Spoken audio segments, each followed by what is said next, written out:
નમસ્કાર, સ્વાગત છે તમારું અમારી ચેનલ ખ્યાના સ્ટોરી બુકમાં એક નવા વિડીયોમાં। હે માં ખોડિયાર, જે લોકો પણ આ વિડીયોને લાઈક કરે અને હંમેશા ખુશ રાખજો અને તેના ઘરમાં ધન અને અન્નની ક્યારેય કમી નહીં આવવા દેતા। તો મિત્રો, આજે આપણે મહત્વની માહિતી જાણીએ એ પહેલા તમને બધાને મારા જય માતાજી। માં કુળદેવી તમને હંમેશા ખુશ રાખે। અને વિડીયોમાં આગળ વધતા પહેલા કમેન્ટમાં જય માતાજી જરૂર લખજો કે જેથી કરીને કુળદેવીની કૃપા તમારી ઉપર સદા બની રહે। તો મિત્રો, જે તમને સંતાન પ્રાપ્તિ ના થતી હોય તો આ વિડીયો તમને બહુ ઉપયોગી બનશે। આથી આ વિડીયોમાં જે વાત તમને કહેવામાં આવે છે તે વાતનું જો ચોક્કસપણે પાલન કરવામાં આવશે તો તમને જલ્દી જ સુખ તમને મળી જશે। આથી જો તમે તમારા ઘરના બધા કાર્યોમાં રહેણી કહેણીમાં જો આ ભૂલ કરતા હોય તો ના કરતા, નકર અનર્થ થઈ જશે। તો ચાલો આ વિડીયોમાં આગળ વધીએ। એક વખત માતા લક્ષ્મી ક્ષીરસાગરમાં ભગવાન વિષ્ણુના પગ દબાવી રહ્યા હતા। ત્યારે તેમના પગ દબાવતી વખતે માતા લક્ષ્મીએ ભગવાન વિષ્ણુને પૂછ્યું કે પ્રભુ, આજે મારા મનમાં 3 પ્રશ્નો ઉદ્ભવી રહ્યા છે। જો તમે કૃપા કરીને આ 3 પ્રશ્નોનો જવાબ આપશો તો મને સંતુષ્ટ કરશો, મારા મનને ઘણી શાંતિ મળશે। ત્યારે ભગવાન વિષ્ણુ કહે છે કે હે દેવી, તમારા મનમાં ગમે તેવા પ્રશ્નો હોય તમે કોઈ પણ સંકોચ વિના પૂછી શકો છો। હું ચોક્કસપણે તમારી શંકાનું નિરાકરણ લાવીશ। ત્યારે દેવી લક્ષ્મી પૂછે છે કે પ્રભુ, તે કઈ સ્ત્રી છે કે જેને પુત્ર પ્રાપ્તિનું સુખ નથી મળતું? મારો બીજો પ્રશ્ન એ છે કે કઈ સ્ત્રી વિધવા બને છે? અને મારો ત્રીજો પ્રશ્ન એ છે કે કયો શણગાર કરવાથી સ્ત્રીને સ્વર્ગમાં સ્થાન મળે છે?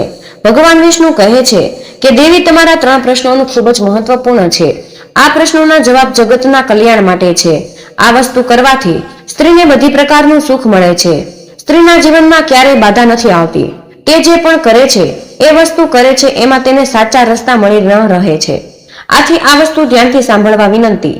ભગવાન વિષ્ણુ દેવી લક્ષ્મીજીને કહે છે કે દેવી, આજે હું તમને ખૂબ જ નાની પરંતુ પવિત્ર વાર્તા કહીશ। તમને આ વાર્તા દ્વારા તમારા બધા પ્રશ્નોનો જવાબ મળી જશે, પરંતુ તમે આ વાર્તા ધ્યાનથી સાંભળજો, આનાથી તમારું ભલું થશે। આ વાર્તા ક્યારેય અધૂરી ના સાંભળવી જોઈએ। આ કથામાં સમગ્ર વિશ્વનું કલ્યાણ છુપાયેલું છે। જે આ કથા ધ્યાનથી સાંભળે છે તેના હું 32 પાપો માફ કરીશ। ત્યારે દેવી લક્ષ્મી કહેવા લાગ્યા કે પ્રભુજી, હું તમને વચન આપું છું કે હું આ કથા પૂરી ભક્તિથી સાંભળીશ। આથી તમે કૃપા કરીને વાર્તા શરૂ કરો।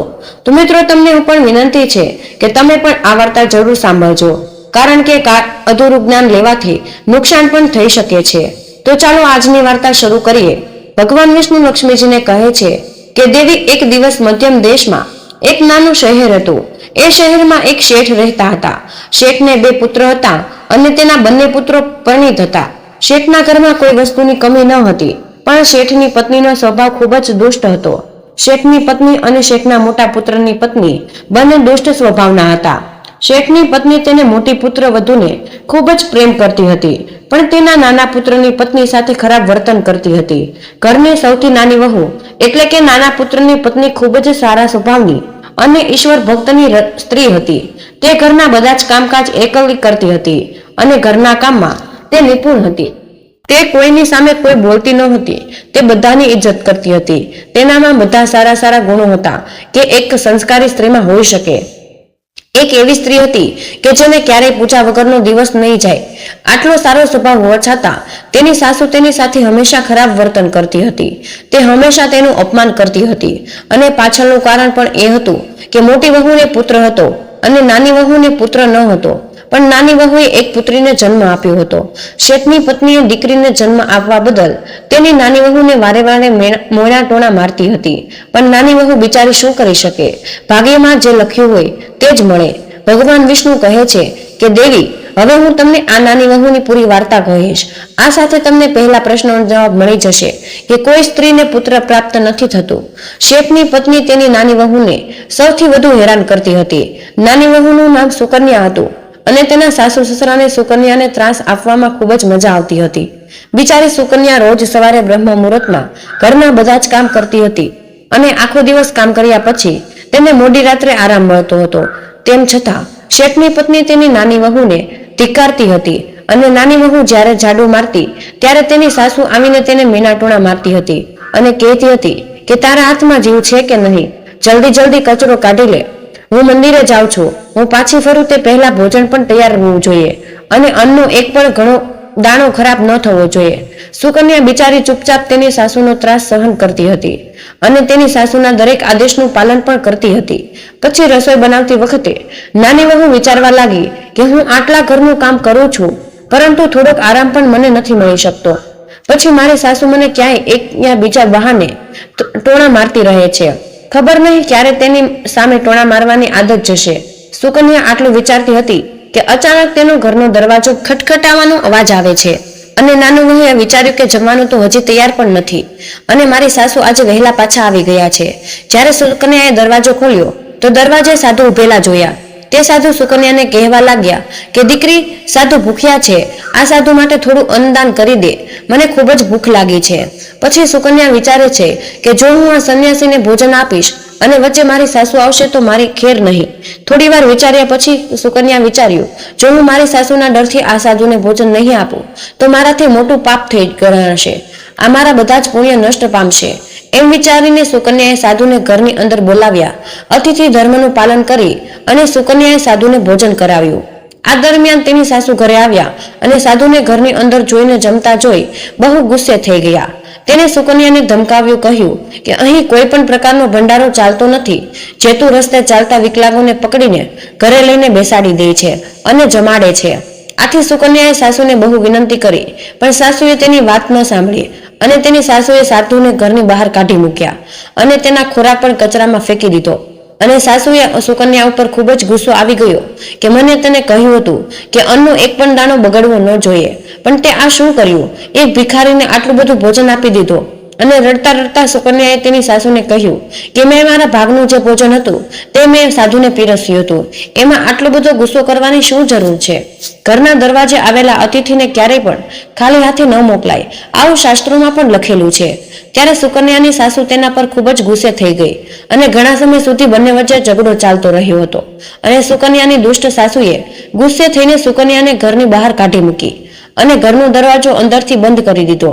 તો સુકન્યા ઘણા સમય સુધી ઘરના મુખ્ય દરવાજા આગળ ઊભી રહી અને બહારથી સાસુને દરવાજો ખોલવાની વિનંતી હંમેશા કરતી રહી, પણ તેની સાસુ એક પણ વાત સાંભળી નહીં અને તેને ઘરની અંદર પણ ન આવવા દીધી. અને ઉદાસ થઈને સુકન્યા તેના પિયર જવા નીકળી ગઈ. ઘરે જવાના માર્ગમાં એક વિશાળ જંગલ હતું. ભૂખથી તડપતી સુકન્યા તે જંગલના રસ્તેથી ચાલવા લાગી. પછી અચાનક વાદળો જોર જોરથી ગર્જના કરવા લાગ્યા અને ભારે વરસાદ શરૂ થઈ ગયો. વરસાદથી પોતાનો બચાવ સુકન્યા એક ઝાડ નીચે ઊભી અને ત્યાં સુકન્યાએ જોયું કે ઝાડ નીચે એક પોલાણ હતું, એટલે કે થડમાં બખોલ હતી. કોઈ પણ વિલંબ કર્યા વિના તે ઝડપથી બખોલમાં પ્રવેશી ગઈ. બખોલમાં જઈને સુકન્યાએ જોયું કે અંદર એક સાધુ બેઠા હતા. તે સાધુ બીજું કોઈ નહીં પણ સાધુના રૂપમાં બેઠેલા ભગવાન વિષ્ણુ હતા. સાધુએ સુકન્યાને જોઈને કહ્યું કે દીકરી, આ ગાઢ જંગલમાં તું એકલી શું કરે છે? રડવાનું બંધ કર, હું તારા વિશે બધું જાણું છું. તારા સાસરિયાવાળા સ્વભાવના બહુ ખરાબ છે અને તેને ઘણી બધી તકલીફો આપે છે. આનું એ જ કારણ છે કે તને પુત્રની પ્રાપ્તિ થઈ નથી. પુત્રીને જન્મ આપવાના કારણે સાસુ સસરાને તારે સાંભળવા પડે છે. પણ દીકરી, તું ચિંતા નહીં કર, હું તને એક કાગળની કાપલી આપીશ. એના પર જે પણ ઉપાય લખેલા હોય એ પૂરા દિલથી કરજે. તને ગુણવાન પુત્ર પ્રાપ્ત થશે. તે કાપલી લીધી અને સાધુ મહાત્મા અચાનક ત્યાંથી ગાયબ થઈ ગયા. આ ચમત્કાર જોઈને સુકન્યા બહુ ખુશ થઈ ગઈ હતી. વરસાદ બંધ થતાં જ સુકન્યાનો પતિ તેને શોધતો તે સ્થળે ઉપર પહોંચી આવ્યો. સુકન્યા તેના પતિને આખું સત્ય કહી જણાવ્યું અને પછી બંને ઘરે પાછા ન જવાને બદલે એ જંગલમાં રહેવાનું નક્કી કર્યું. જંગલમાં રહેતા હતા ત્યારે એક દિવસ સુકન્યાના મનમાં પુત્રને જન્મ આપવાનો વિચાર આવ્યો અને તે વિચારવા લાગી કે જો મારે પણ પુત્ર હોત તો સાસરિયામાં મારું પણ માન હોત. ત્યારે સુકન્યાએ તે ઋષિએ આપેલી કાપલી યાદ આવે છે અને પછી જ્યારે તેને ખોલીને વાંચ્યું તો તેમાં લખ્યું હતું કે જે સ્ત્રી પુત્રની ઈચ્છા હોય તેને રાત્રે તેના પતિની ડાબી બાજુએ સૂવું જોઈએ. કાગળમાં આગળ લખ્યું હતું કે માસિક ધર્મ શરૂ થયાના 4 દિવસ પછી 5મી રાત્રે સંસાર મિલન કરવાથી પુત્રીનો જન્મ થાય છે અને 6ઠી રાત્રે પતિના મળવાથી પુત્ર પ્રાપ્તિ થાય છે. 7મી રાત્રે મળવાથી વંધ્યા પુત્રીનો જન્મ થાય છે.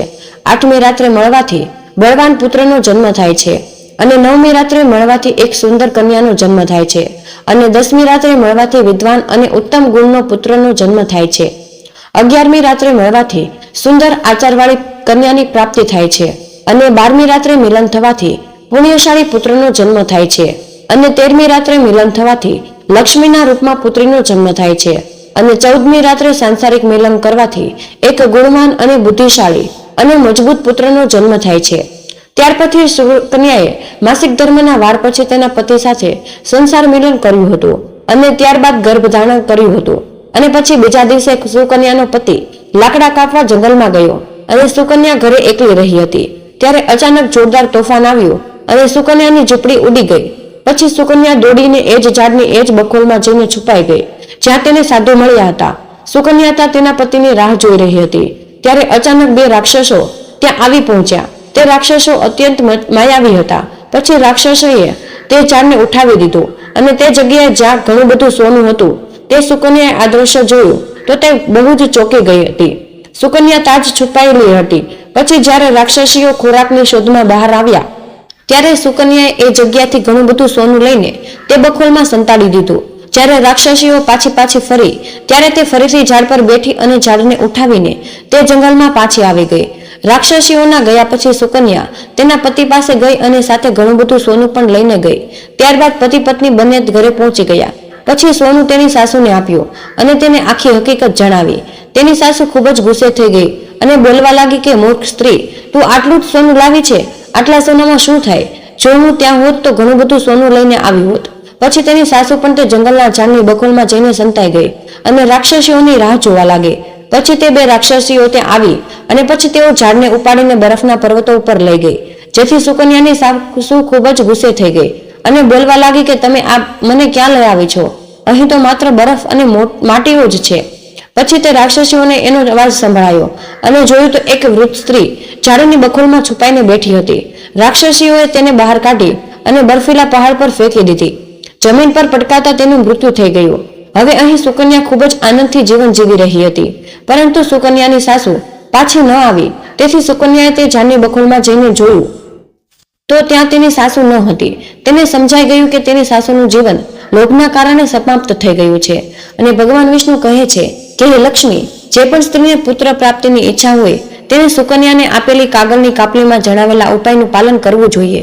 અને પછી તમારો બીજો પ્રશ્ન એ હતો કે સ્ત્રી કયા કારણે વહેલી વિધવા થઈ જાય છે? જે સ્ત્રી અતિલોભી, લાલચી અને દુર્ગુણી હોય એ અકાળે સમયથી પહેલા વિધવા બને છે. જે સ્ત્રી પોતાના ચરિત્રને શૃંગાર ધારણ કરે છે તે મૃત્યુ પછી પણ સ્વર્ગને ધારણ કરે છે. સ્ત્રીએ ક્યારેય પણ પોતાના ચરિત્રનું બલિદાન ન કરવું જોઈએ. આથી ઘરમાં ભલે ગમે તેવા ઝઘડા થતા હોય પણ સ્ત્રીએ ક્યારેય પણ ઊંચા અવાજથી વાત ન કરવી જોઈએ. જો તે પોતાના મર્યાદાને ઓળંગશે તો તે ક્યારેય તેના જીવનમાં ખુશ નહીં રહી શકે, તેમજ તેને સંતાનની પ્રાપ્તિ નહીં થાય. આથી જો આ કાપલીમાં જે બાબત હતી તેનું જો સ્ત્રી દ્વારા પાલન કરવામાં આવશે તો સ્ત્રીને સંતાન પ્રાપ્તિ થાય છે. તો મિત્રો, જો તમને આ વિડીયો પસંદ આવ્યો હોય તો વિડીયોને લાઈક અને શેર જરૂરથી કરજો અને કમેન્ટ બોક્સમાં જય મા લક્ષ્મી જરૂરથી લખી દેશો. જય શ્રી કૃષ્ણ. રાધે રાધે. ધન્યવાદ. વિડીયોને અંત સુધી જોવા બદલ તમારો ખૂબ ખૂબ આભાર.